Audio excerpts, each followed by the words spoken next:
It is 5:33 p.m. on April 23rd, 2026. I'd like to call our meeting to order.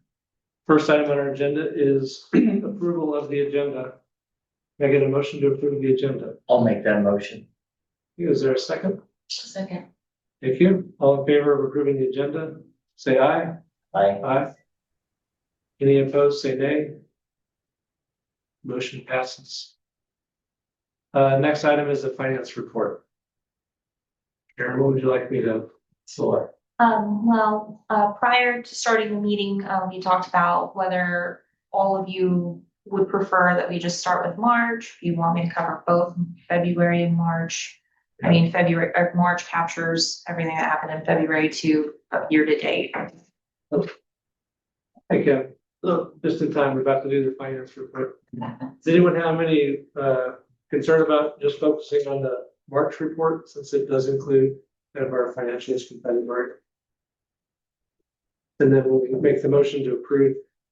It'll just need to be explicit that it's for both months. Or so, Yeah. okay. Well, let's go ahead and do March. Will you use the spreadsheet? Yes, please. Because I think that will be a lot easier for you to navigate. For anybody that's remote, let me know if I need to make this bigger. It looks good to me, Charlie. Thank you.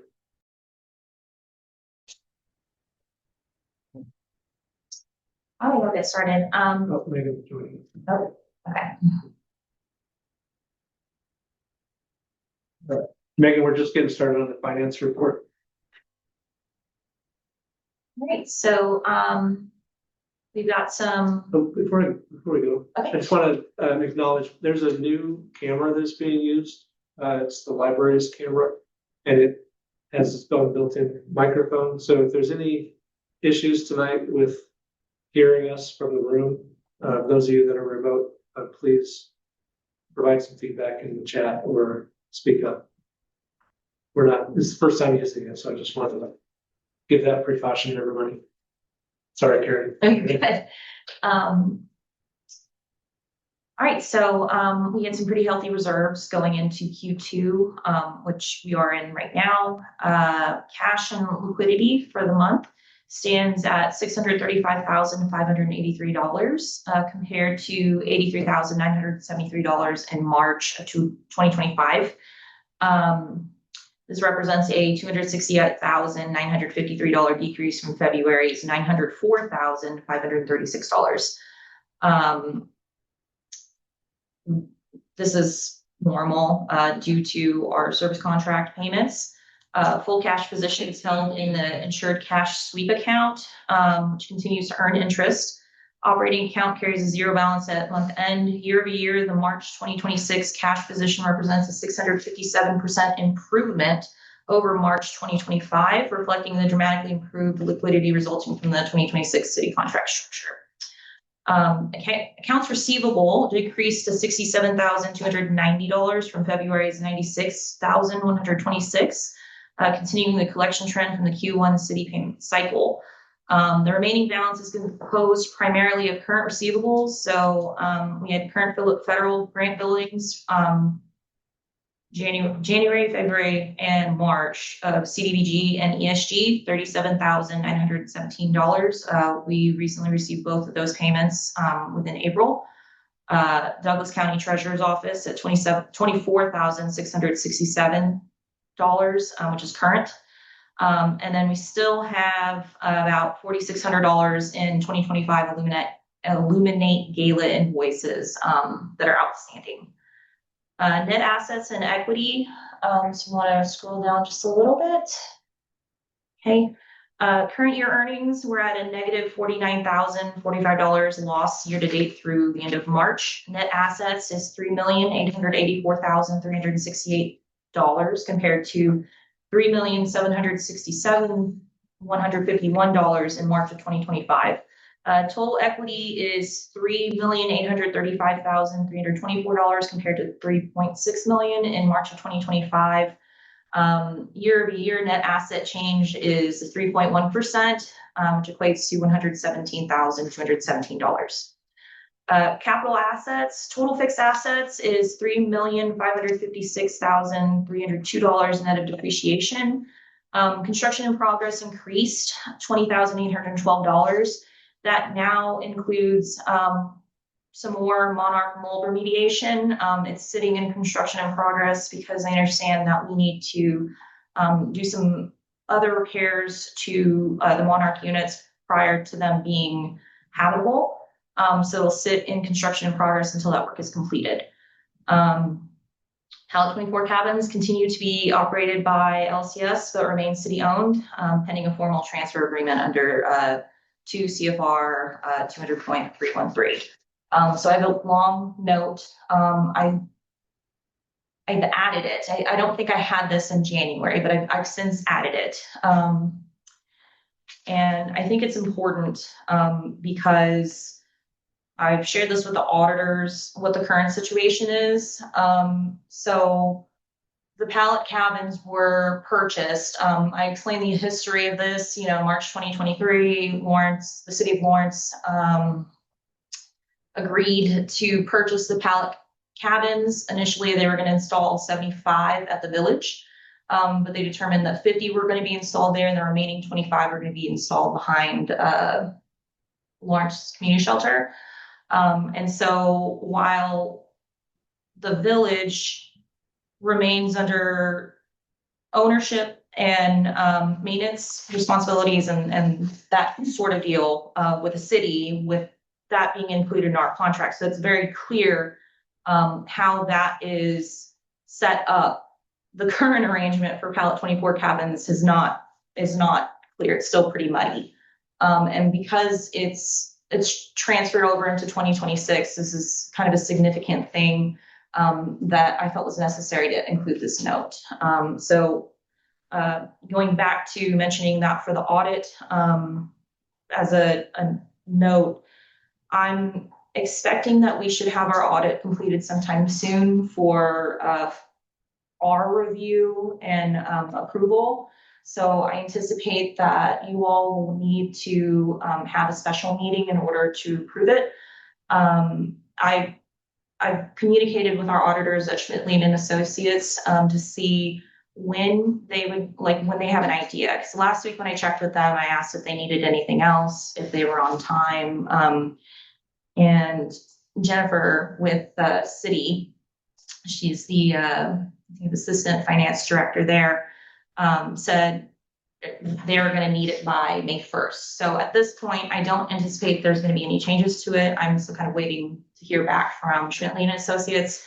She did email me this week some tax questions, so I'm hoping like everything is going to be done soon. But anyway, I just kind of wanted to do an aside for that. So let's go on to liabilities. Current liabilities is $143,803, which is down significantly from February's $448,271. The difference is I've added deferred revenue in order to recognize the revenue in the correct months for the service contract. So the city pays us for the quarter in advance, but we haven't really earned that income because we haven't delivered the services until the end of the month. So at the end of the month, I write a journal entry to recognize that. So that deferred revenue is now a new account that sits in liabilities. It is down now because it's split in thirds. So deferred revenue is 0 now for March. Payroll liabilities stand at $100,213, and accounts payable at $43,590. Long-term liabilities, $319,711 for the City of Lawrence loan, with total liabilities at $463,514. Cash year over year, 657% improvement. I think a lot of us here are very familiar with our cash situation last year versus this year.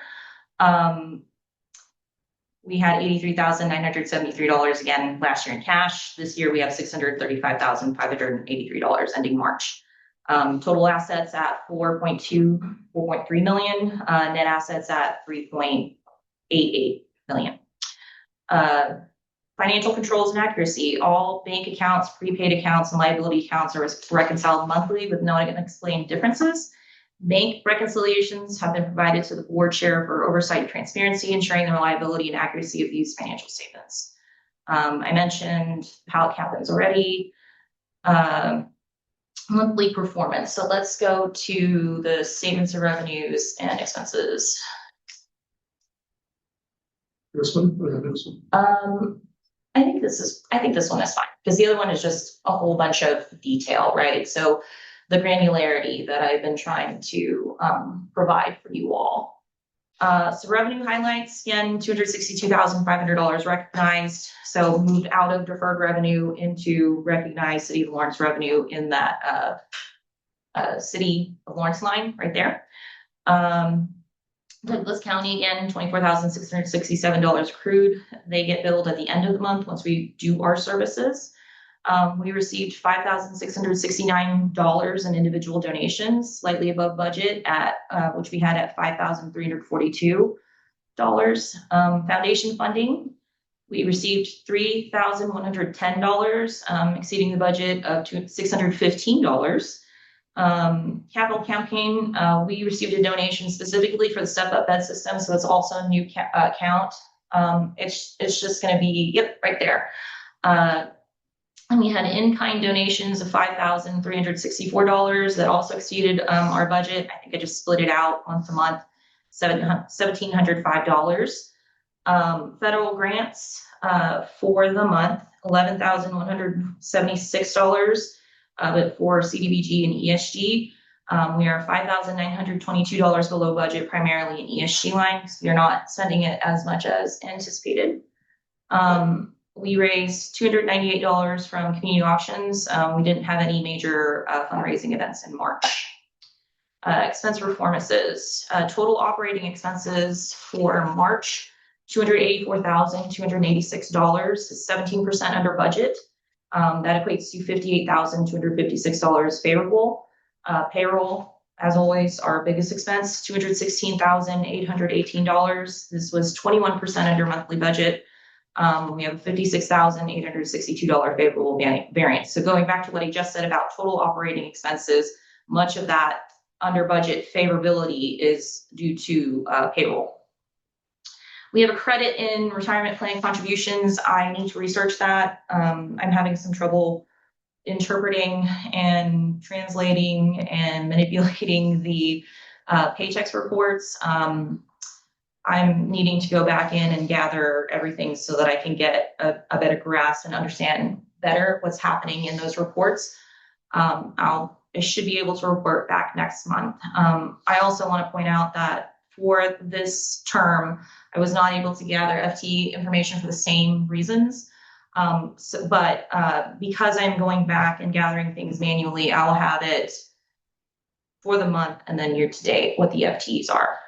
So that is planned changes to the reports that I'm doing. Groceries, we spent $16,338. $15,940 was purchased. $398 was donated. The donated grocery budget for March was $1,019 under budget. Pepsi Company, we didn't receive anything from them, or Hershey Company, as far as I'm concerned, as I've been aware. And those have been our largest contributors to our grocery inputs. Operational supplies, we spent $11,633. We were 40% over our monthly budget there. Of $8,280, that is $3,353 unfavorable. Cleaning, sanitation, and food service supplies are driving the variance. For computer and IT, we spent $4,504. We are 49% over monthly budget, $3,027. So that means that it's $1,477 unfavorable. Those are largely hardware purchases. Then we have repairs and maintenance, $3,517. We are 15% under the monthly budget there. Plumbing activity moderated in March. I believe when I looked, we have spent the entire annual budget under our plumbing line. Utilities, we've sent $14,090 essentially on budget there. It's $132 unfavorable. And then professional services, $8,350. Accounting and legal fees not incurred in March, although I need to accrue accounting fees for Schmidt Lien and Associates because they're doing the work, and I already know how much they've anticipated through our can you help me, Kevin? Engagement agreement. Okay. Year to date, through the first quarter of FY 2026, we have a year-to-date net loss of $49,045 against a budgeted year-to-date net loss of $119,310. We are performing $70,265 better than budget. Total revenues of $972,697 are essentially on budget, while operating expenses of $965,719 are running 6.4% under budget. By category, we're making the most money in our service contracts. Donations year to date, $21,561. That is 86% of what we had budgeted, so it's not too bad on target. Foundations, $12,123 year to date versus a $6,894 budgeted, so we are 176% of the budget. DCCF was our largest contributor there. They have already donated $9,000 year to date. And then federal grants, $37,917,000 versus $51,294, which is 74% of the budget. In-kind donations has been very strong. We have $37,663, and then the capital campaign at $1,000. Expense-wise, payroll, again, largest category, $710,772 year to date. Groceries is $77,376 year to date. We are very much over budget there, but the caveat is that we've purchased $52,847 in groceries versus $37,500 we had budgeted. It's a $15,000 unfavorable budget line, with donated groceries at $24,528. Repairs and maintenance total year to date, $30,705. It is 202% of the budget year to date, which is $15,503 unfavorable. The plumbing repairs, as I mentioned earlier, is the primary driver. We have spent $14,666 year to date, and full year budget for plumbing repairs was $8,592. Operational supplies, $31,224 versus $25,205 budgeted. That's 124% of the budget. Utilities, $48,531, 107% of the budget. Computer IT, $14,377 year to date versus $9,173 budgeted. Professional services, we are under budget, $23,591 versus $33,669 budgeted. Direct assistance, $9,566 spent versus $19,034 budgeted. 50% of the budget with $9,000, $468 favorable. Operating income year to date, $6,977 before other income expense items. Overall, year to date, 1.5% below budget. In-kind donations, 214% above budget. Foundation funding, 406% above budget. Federal grants, 35% below budget. Events and fundraisers, 95% below budget. And individual donations essentially on budget, which is a $327 favorable overage there. Overall, 70% under budget on expenses.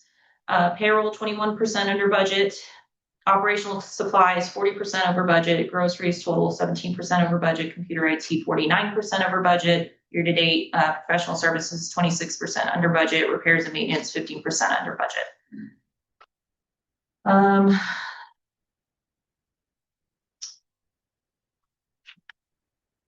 I don't think we have anything else. I mentioned my FTE data must be gathered annually. I'm going to have that for next month. That's my goal. We did receive our Q2 payment on on April 15th-ish, around there. Our projected cash position at the end of April, it should be about 1.1 million, 1.2 million. End of May, 900,000 to $1 million, and end of June, 650,000 to 750,000. The concerns that the financial statements are showing is that the payroll vacancy pattern has been accelerating. Purchase grocery costs is persistently elevated. Plumbing infrastructure is a concern, and overspending in computer IT investment. In-kind donation momentum is really excellent. Also foundation funding. I think our community is really wanting us to do well. I appreciate that. And our federal grant draw pace is lagging, and our events and fundraising gap is building. I don't have anything else. Do any of y'all have any questions for me?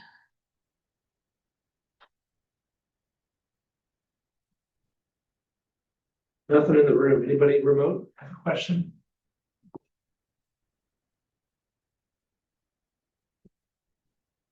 All right, I think we're good.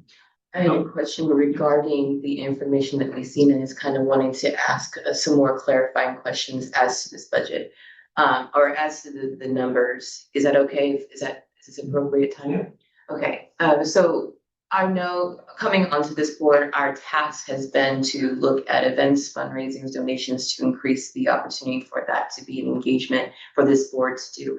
I'm curious as to the March budget for events and fundraisers. It appears as though our only fundraising we've done is the gala, and that we almost depend on a gala or event solely almost throughout the year. It seems that way according to this budget, because under mailings and newsletters and under other fundraisers, there's like a zero actual, but a projected budget that we would spend $3,000, but we have indeed not spent that.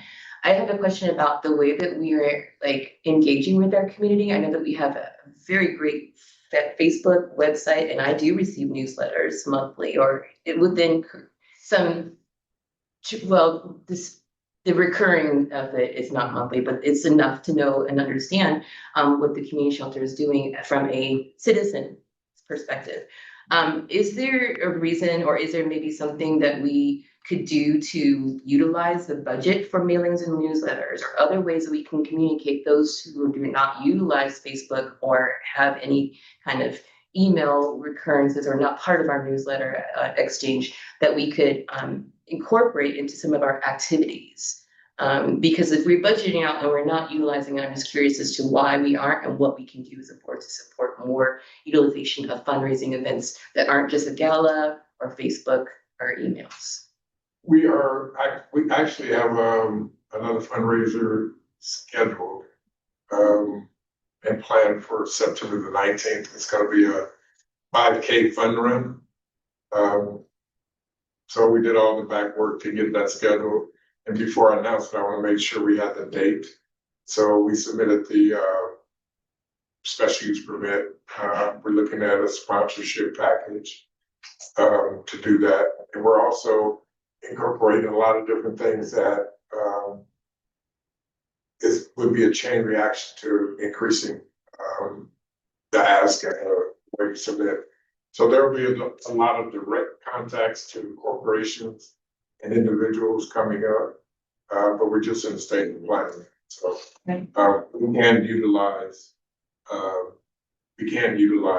that funding, and we're going to utilize it for mailing and things like that. We also looked at the increase of postage and looking for a better way to do that, because it has increased a lot, but we are planning to do that. So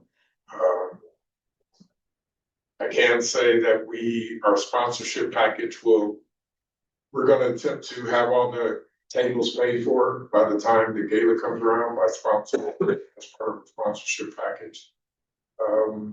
So that the ask could be different from the board members. If we can get enough sponsors on board to pay for those tables, we just be responsible for putting people in the seats and not paying for it, because I know that was pretty contentious last year to get all that worked out. So we have enough time now to plan for that. We're also also been engaging with community people to talk about the capital campaign. As Karen said, that we had somebody donate $1,000. That was as a result of the article I did with the Journal World to talk about simple beds. But that's something we're gonna start coming up, but we're not ready to actually engage that much yet because the plan is to have the renovations finalized in the warehouse before we start building beds. But I've had meetings with community partners already. So yeah, the plan is to utilize the money we have and to find innovative ways to reach out to people and corporations. Thank you for that update. I know too that we have been tasked as a board and some of our meetings happen separately. There was a committee dedicated, or we were looking at a committee dedicated to doing the events fundraisers and helping us to move that. We still have that committee? No, it's, No committee. Yeah. Oh, yeah. So, Mark is welcome to engage the board, but we can't have a board committee. okay, we're planning on starting, maybe I just had a meeting about this today. We plan on focusing on the gala in July, starting in July. And then 3 months before to engage all the entities and the committees that we need, but we want to have a lot of the things that we could do behind the scenes out of the way. And based on the way, there are a lot of things in play right now. And I don't know if I want to say much about it now, because it's just ideals and how we're doing that. But we have some sort of plan. appreciate that. And lastly too, I mean, for the postage and the increase of payments and things that are, we can't accommodate for.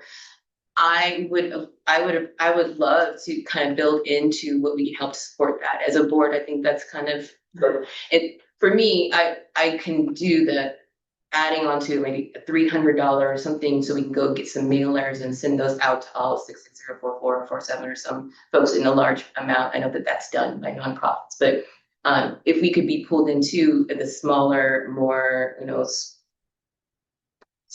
palpable, like smaller micro fundraising events and add to that. I know $1,000, $1,200 is not, it's a lot for me as a board member to contribute, but it increments throughout the year. I would love to be able to contribute monies to something like postage for mailers to go out in abundance, so we can have those subscription donations throughout the year.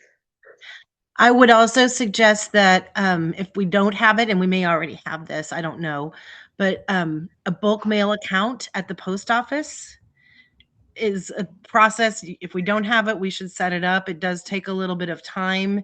So it's not something you just like go in and say, hey, mail these out on the bulk mail. But if you set up that account and you get that number, your postage goes down significantly and you use that number forever. So it is a good investment of time and resources to get that bulk mailing account set up, especially if we're going to do regular mailers, which I cannot stress enough. It is worth its weight.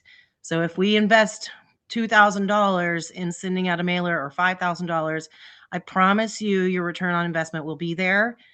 You'll double your money. It's quick and easy, and it's a good way to raise money. So, and the more touches those particular zip codes get, the more likely those households will be donating in the future. So it's kind of a long game, but it's a worthy investment. It's kind of that spend money to make money deal. I can speak to that. We do have a nonprofit bulk mailing account. Megan and I have visited with one another some time ago. We were using ProPrint. I think previously we were using Printing Solution, and they both do have our nonprofit mailing account to be able to use the nonprofit mailing rate. I do think there's a minimum though, and I don't think we have the minimum amount of people to be able to mail out. So you don't do it by people, you do it by zip code. Oh, by zip code, okay. You can buy a list for like all the households in 66049 that are over $80,000 a year, and you just blanket. Okay.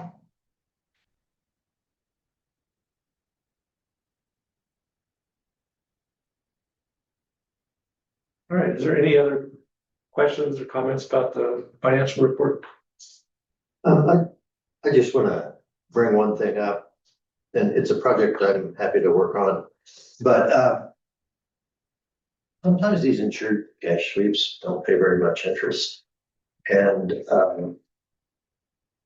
if you guys don't mind, I'd like to compare it to something like, I know like Vanguard Mutual Fund has fully insured money market accounts that pay like 3.25% to 3.5%. We're talking about $1 million in some months you're having, so you can link them up, move money within about 3 business days. So if you took maybe 2/3 or half of you wouldn't want to move it all, but I just don't know if we can get better interest rates. That works. I think that's workload. Okay. Yeah. I'll do something and get back to Karen, please. Sure. Yeah, I think that would be great. We were really happy when we were able to get this set up because we weren't earning interest at all. So, Yeah. but the, Okay, so that's I not would- bad, really not bad, but, okay, I It could mean, be better. it could be better. we could figure it out. It'd be worth it. A lot of times. I think the other driver of that, Kevin, the other big driver was we didn't, essentially our account wasn't insured, not sufficiently. And when the city contract got, so much more, we had more money in there than the FDIC insurance would cover.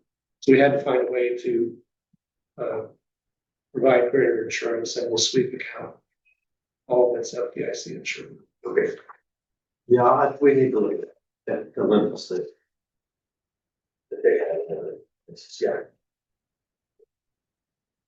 If there's nothing else, I'd like a motion to approve the February or to accept the February and March financial reports. I'll make that motion. Thank you, John. Is there a second? Second, Second. this is Shannon. Thanks, Shannon. All right, all in favor of the motion to accept the February and March financial reports, say aye. Aye. Any opposed, say nay. All right, thank you. Motion passes.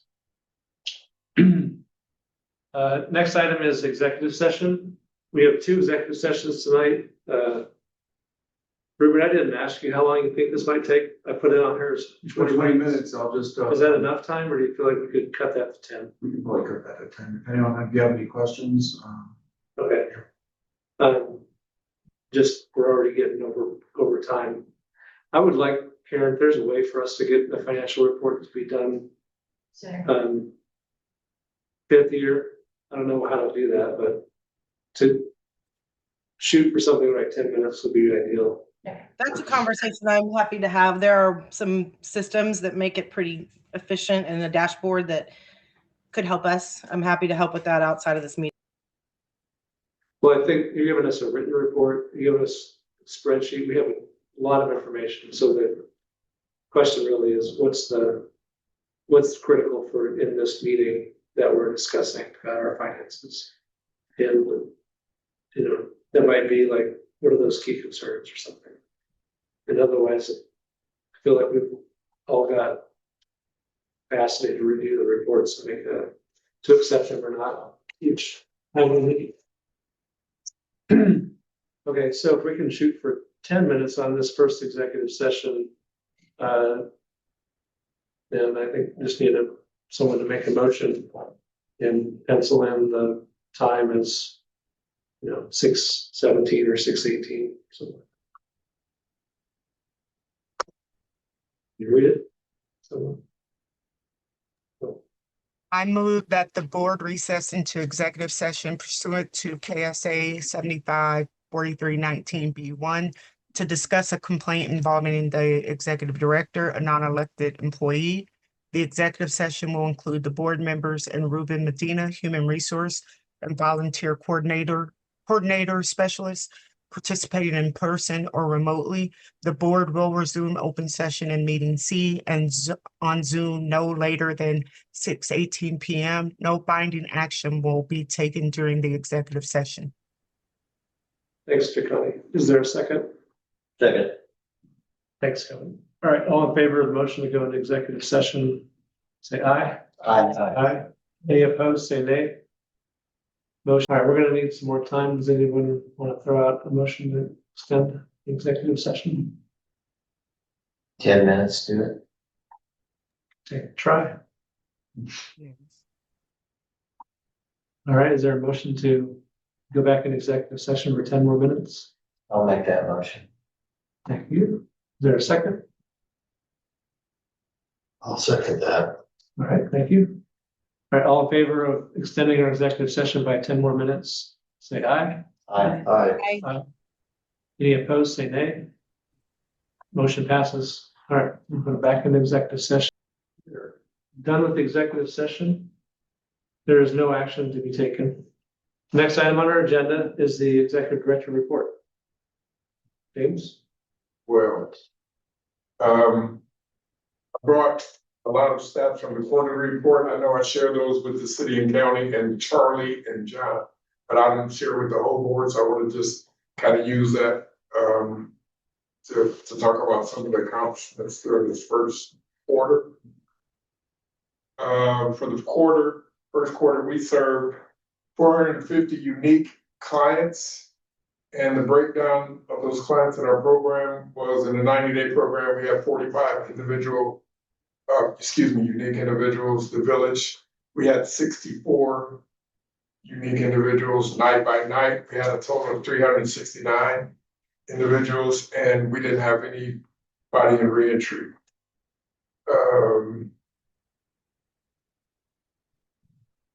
The number of individuals receiving assistance related to identification and government benefits, we had 2 people receive employment assistance. We had 9 people get birth certificates, no social security cards. We had state IDs and driver's license, 7 people. 1 Medicaid or Medicare referral, 1 person receiving social security benefits, and 3 people receiving SNAP benefits. We had 65 individuals enrolled in HMIS. We had 23 people receive coordinated entry assessments, bonus assessments, and we had 30 individuals referred to the coordinated entry process. We received 8 individuals referred from coordinated entry for our rapid rehousing program. We no longer do the emergency shelter, so we just have to take referrals. That was a big point of contention. It was late last year about us not receiving referrals from coordinated entry. So before we can actually serve somebody with rapid rehousing, they have to be referred from that process. We have 1 person with rapid rehousing money. We have 1 with a voucher, and we help 20 other people get housed in other permanent housing.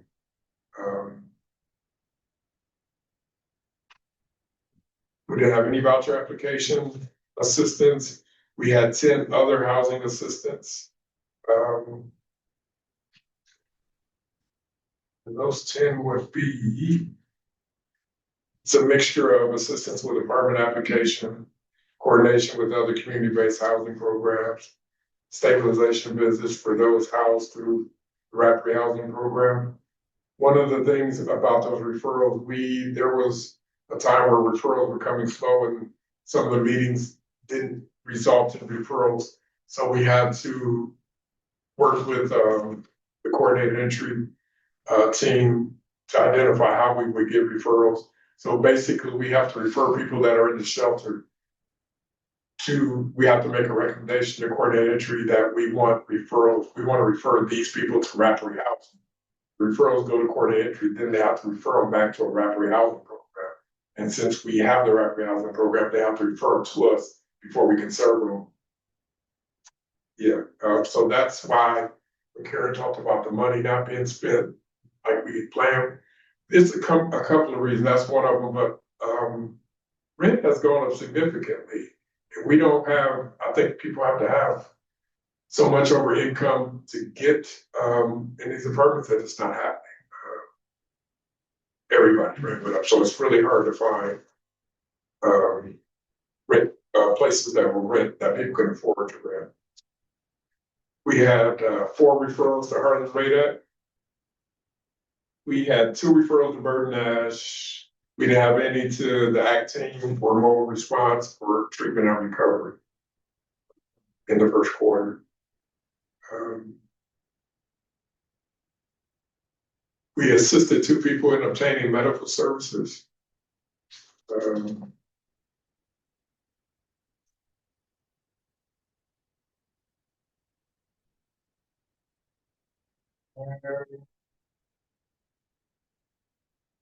Our utilization rate for all of our programs.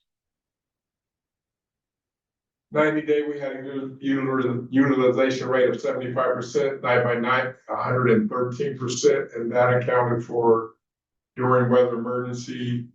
We did not have a hard ceiling on our capacity, so we were over capacity. Pilot 24, we had a 75% utilization rate.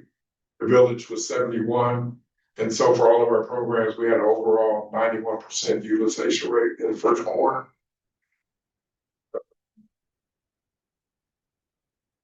We served 24 people in Raftery housing. We housed 3 through Raftery housing and already housed for 6 people during that time period. And the average days to housing was 4. We had 54 out-of-county arrivals to the shelter for this first quarter. A lot of that was during weather emergency where the word got out that as long as they come here, the residence policy was not in effect during that. And we're actively looking at how do we better utilize those services. Because I'm actively engaged with the city, the county, and community partners to kind of go over and re-identify what the residency policy says and how we use that residency policy for individuals coming into the shelter. We stay out of the development of that policy.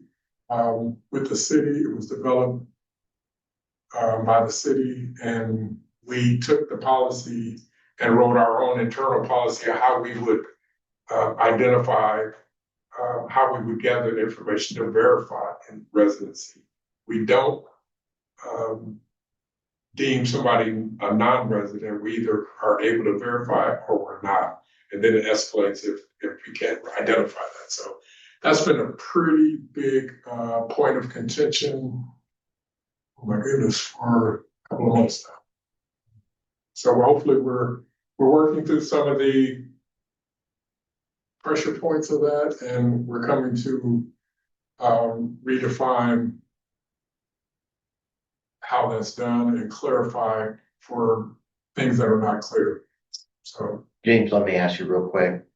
Since winter's over and the emergency is over, have you seen a reduction in the inflow of out of county? As far as new individuals showing up, there's still a few that come and they come to the shelter and they are given the respite, and then it starts that process. What we have been seeing right before the weather kind of moved really into spring was a lot of individuals that were non-Douglas County were coming and sleeping in the drains alongside, sleeping at the bus stop, and things like that. I think people would bring them food, and just different things. Any questions about the numbers that I just talked about? Well, I do have to add on to the policy. That's a big discussion, right? We will continue to have what is a stringent or not as stringent, but a policy that everyone can understand. Yeah. Could you talk a bit about the non-Douglas County residency policy that you have taken to use for operations, or is that something that Ours is just a procedure. We adhere to that policy for individuals presenting at the shelter. Okay. So what we do is when individuals come in, we do our intake packet, and if individuals self-identify that they're from somewhere else, then we ask them where they're from and are they willing to meet with HRT to talk about where they can find more support because they're identified themselves as a non-Douglas County resident, and we provide respite. The rest of it is contingent upon them actually contacting HRT, or there being a connection, and then working with HRT saying, yes, we're willing to work with you, or we're not. If they're not willing to work, once the 3 days of respite is up, that's it. Until we have emergency weather or something like that. And that's gonna be a difficult procedure, right? I mean, we talked about Yeah, that, but has the procedure had any issues? Attention library patrons, the time is 7:30 and the library is closing at 8 p.m. We ask any patron needing a library card to come to the accounts desk immediately, since we will stop issuing new cards in 15 minutes. Any children or teens needing help calling for a ride home should go to the children's desk now. Thank you. Yeah, just back to the procedure. Have you noticed, or is there any procedural issues with that following into, like, with the county and how you move that policy into the organization? Has there been any things about the procedure process that have been an issue? And it's okay if you don't want to talk about this specifically. No, there's multiple things. Culture has a lot to play in it. And that's when some individuals believe that people should be allowed to stay. They're not quick to identify or say they've identified as a non-Douglas County resident. And there's some ambivalence with that. Sometimes individuals are harder to verify, and then that connection, or somebody has identified as a non-Douglas County resident, but they don't keep coming back. And when they come back, we're not able to get them verified because they don't meet with the case manager to get more information. There's been a lot of different issues with that. So there's multiple things, and we're working to.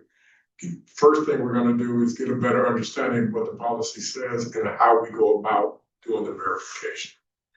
So there's been a lot of questions about why services identify somebody as a resident, and it was the address used when they received those services. And so there was a lot of questions about how that was done.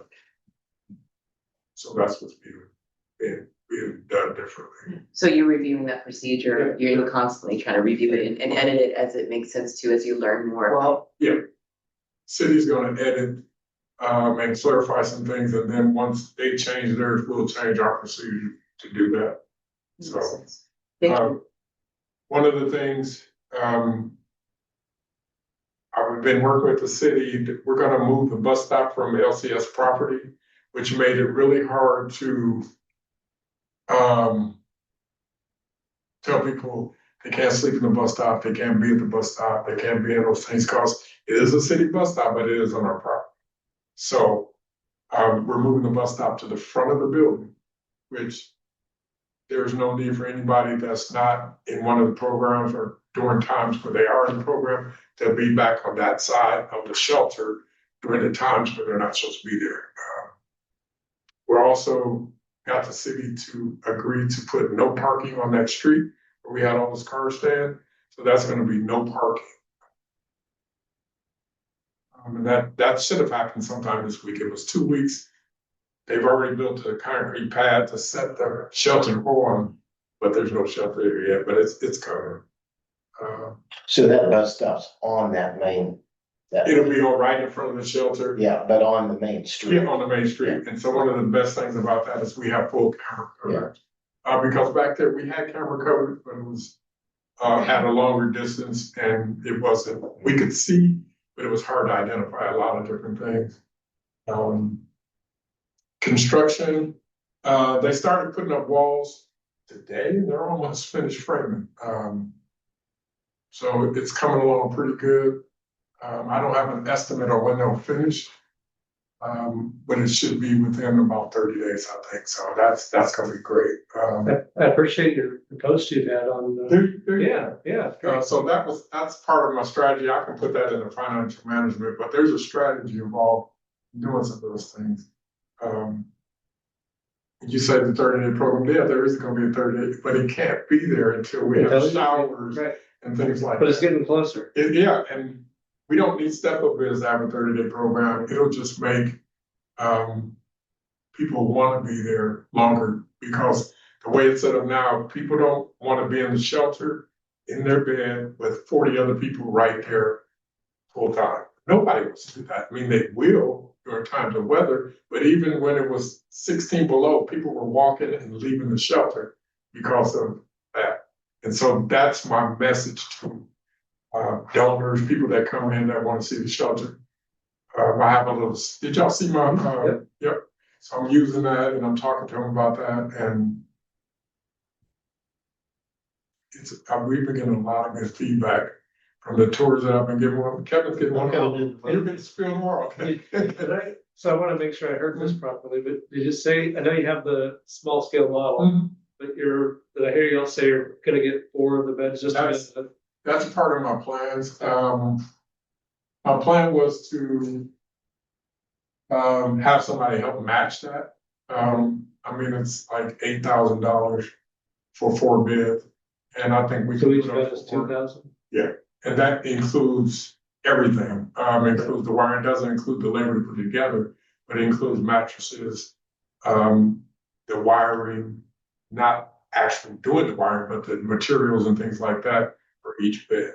So it's more than just the structure, it's everything to do that. So is the idea that you'll have a area that's kind of cordoned off to be able to put those for demonstration purposes, or will you actually put them into use immediately?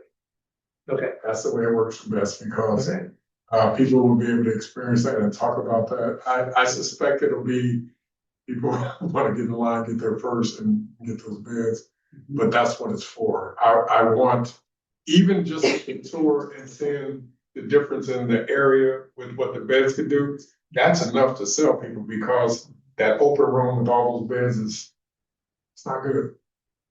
It's better than sleeping on the streets or anything like that, but it can be a lot better, because we want to encourage people to come inside, get these services, and want that for themselves before they leave. And if they feel good about where they're at, I mean, just imagine being able to take a shower in a restroom big enough to where you don't have to be rushed. You know, you can take your time, you can do whatever you need to do in the bathroom when you're in there, instead of sharing it with 10 other people, because that's the way the restrooms work. That's going to be a game changer. That's enough to make people feel good about being in the 30, because they're used to sleeping in their room. But with these other beds, people will want to be in there. And I can give you a little tidbit on the strategic plan, is that the goal is to have only night by night be out in the palace, 48 beds. And once we full with 48, we're full. The goal is to end up having all our beds utilized to where when we're full, we can say we're full, instead of saying, come on in, because that's not sustainable. It's necessary to get to this point, but it's not sustainable to doing what we want to do. So the people that are in the 30-day, they're there 24/7. Yeah. And so, but the 30-day program is people that are in various states of change and need. And so 30 days was just a time frame to have a time frame. It can be extended based on movement, based on need, based on working on goals. And if they're not ready for working on goals, we're not saying you can't be here. We have another program that you can reset, because it's harder than we kind of realize to do that, and the expectation of saying, well, now I don't have help. I have to do this all on my own, knowing if I don't work or don't save my money, if I make one mistake, it's over. It's back to where they started. And I want this to feel so good that they want to do everything they can so they don't have to. This is one of those ways to do that. I have a few questions, but I didn't know if you had more to present. No, go ahead. I received an email from Ruben about the volunteer database that is going to be transitioning, and I just was curious for folks that are volunteering at the shelter, like what's going on there? We're looking into other platforms.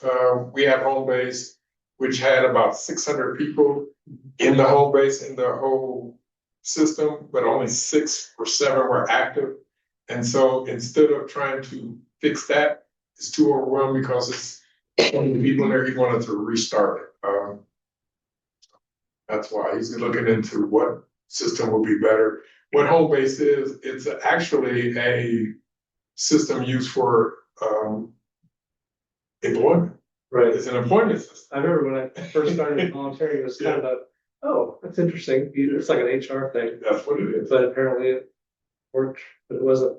It was unusual for for a volunteer program as well. Right. So The scheduling, people being able to go in and pick a schedule and pick a shift or whatever, that was what was the best attraction for that. well, I've thought for a while now that, how I got involved in any of this was when the city of Lawrence needed volunteers for the winter shelter at the community building. And, I honestly think there's a lot of people that would be interested in helping, especially as they've seen the turnaround with LCS. But it has often felt a little, just, I don't know. I think if you're motivated, you'll get engaged. But if you're not, it was the process that what I observed, it felt like it wasn't what it could be. So maybe this is a good step in the right direction to kind of, it was Ruby said. I think it would take more time to figure that out than it would be to start.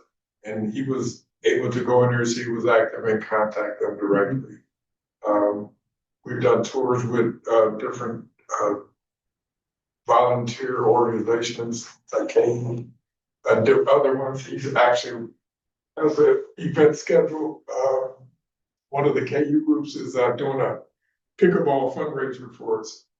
Coming up here, I'm sorry. Great. So, What was that? Oh, around the financial report, we could see like the payroll is where most of the expenses have been, there's been savings there, I guess, would be a way to put it. But another flip side of that obviously would be, retention or just how you're filling open positions. Can you give us some insight into how, if that's becoming a problem or we were using Indeed, and Ruben looked at it and he wants to pause Indeed. We weren't actually utilizing it to the best of our ability, and it was some things were on, some things weren't. One of the biggest problem was the feedback back and forth from a potential employee to HR. So that message got lost, and so we're going to shut it down and we're going to start up again once he gets it finalized. Does Paychecks, do they have any systems for this, or do we have to do? I think they can make some recommendations for this. Okay, but they don't really have a platform. No, I like that. Agree. They have a lot. Paychecks is pretty exhaustive, and one of the things I tell staff is that Ruben is a HR specialist. He's not the HR professional. Right. Paychecks is, and one of the reasons why a lot of things are taking longer is because everything he does, he's getting recommendations from Paychecks. I recognize that we had to move away from personal preferences about the way things were done. We needed a way to have HR be the overarching and involved in everything. That's why it's taken. We gave them the grievance policy in the beginning, and so it's still taking time. He meets with Felicia, she's our HR person daily. Well, maybe not daily, every other day. They're in contact somehow every day. And it's just taking a long time. I wanted to talk about engagement with an attorney for negotiations with the contract. We're both for that. I know in the contract it says we must start negotiations 90 days before the expiration. And we started talking about some of those things, and I'm identifying the things in the contract and everything that we want changed and what we like. So we just had a meeting with, Jeffrey. He's great, by the way. We just had a meeting the other day to talk about some other things, and I can maybe brief the board in a different way. I don't want to do it in an open session. I had a text conversation with the president of the union, and we're having a phone call tomorrow to talk about some things. There's a lot of ongoing things. Attention library patrons, the time is 7:45 and the library will be closing in 15 minutes. No new library cards will be issued tonight. Any children or teens needing help calling for a ride home should go to the children's desk now. Public computer sessions will end in 5 minutes. Please bring anything you plan to borrow to the nearest checkout station at this time. Thank you. Will that accommodate? It's gonna be 40 to 45. And then the 90-day program? Will be 40 to 45. Then the residual will be, we'll have some beds inside for maybe that catch-all, people that can't be outside but need to be inside. But by and large, everything else is not by I have another plan for financial, but I'll put that in my plan. Yeah, I don't really want to say that now, but I'm excited about the possibilities of what I'm thinking about doing. All right. There's nothing else for ED report. Let's go down to board member updates or comments. Connie, I think you're still on. Did you want to give an update? Yes. So I in our last meeting talked about getting us a SharePoint site, well, utilizing a SharePoint site so we have some type of organization and be able to find our documents and things in a particular order. I have been working on that, and well, Charlie and I have been working on it, and I tried a couple of ways and did a few things. And I was complicating it a little more than I needed to. And so we have kind of went with, we're going to utilize the SharePoint site, but we're going to use folders. And I'm going to send you all an update of what that looks like in the future. I didn't know we were going to get to that tonight, Charlie. I mean, I know we talked about it, but yeah. This agenda item is a catch-all for anything board member wants to talk about. I figured you'd want to give a quick update. Yep. And so we will have something coming with that very soon. It's something that we've had the whole time, and I just think this is going to make it easier to see the things that we need to operate, efficiently. Thanks, Chakani. I appreciate your work on this. I don't know how often any of you get on the SharePoint, place anyway, but the board share drive that used to be in Google was, when everything migrated over to the Microsoft side of the house, it got buried into all the other shared folders for the staff. So that is now pulled out into a separate SharePoint site. So the board has its own SharePoint site. And all the files that were in Google were reviewed to make sure nothing got lost in that migration. We found a little over 100 files that did not migrate. That's been resolved. So now everything that's in the new, or everything that's in the SharePoint site for board of directors should be 100% there.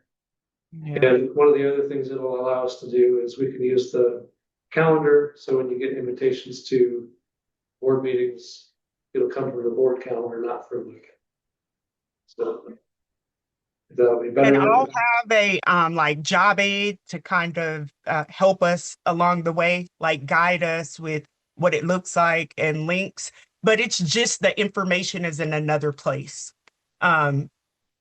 That's really what it is.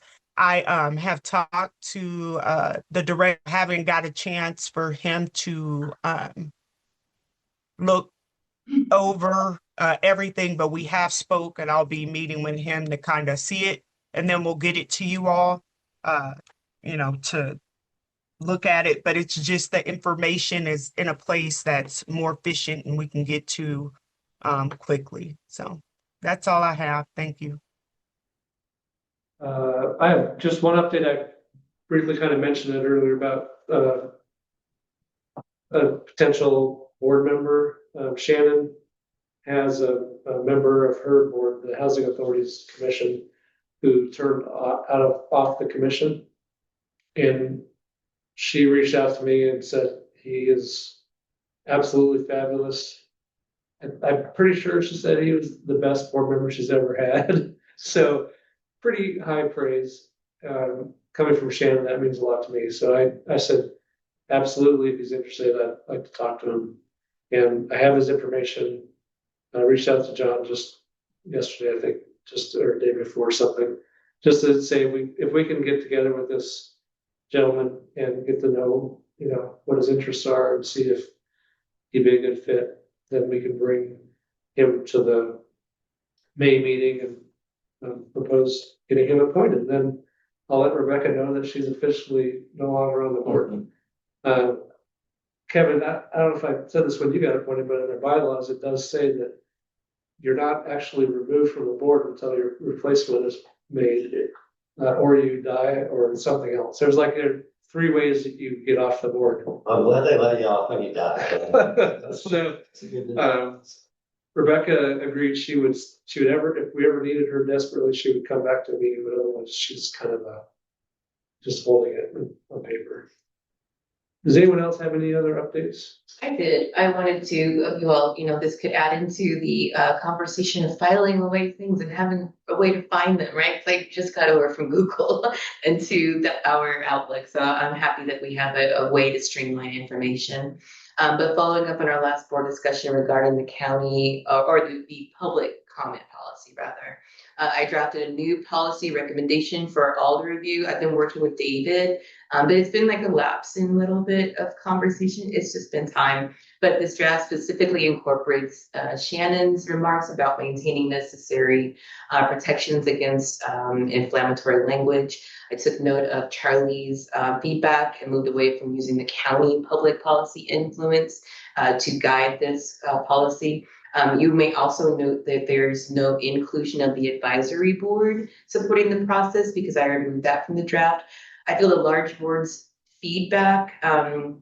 I don't know about that discussion. I kind of reviewed the tape, but I'm open to exploring in more depth how we may include the advisory board in some of these specific tasks. But I recommend that we define those specific deliverables for the advisory board before, so their work is targeted rather than creating endless tasks, reviews, and other review tasks. So this draft will include it's small. Really, it's comprehensive public policy, some staff guidelines, some social media protocol, maybe also what we can say before our meetings. Charlie always do a good job of that, but it's just a draft. Let me know your thoughts. I'll share them with the larger board now so that we can all chime in. I hope to have had that ready for all of us. It's ready now. I can share it on and maybe put it in the files or just share it to all the board members.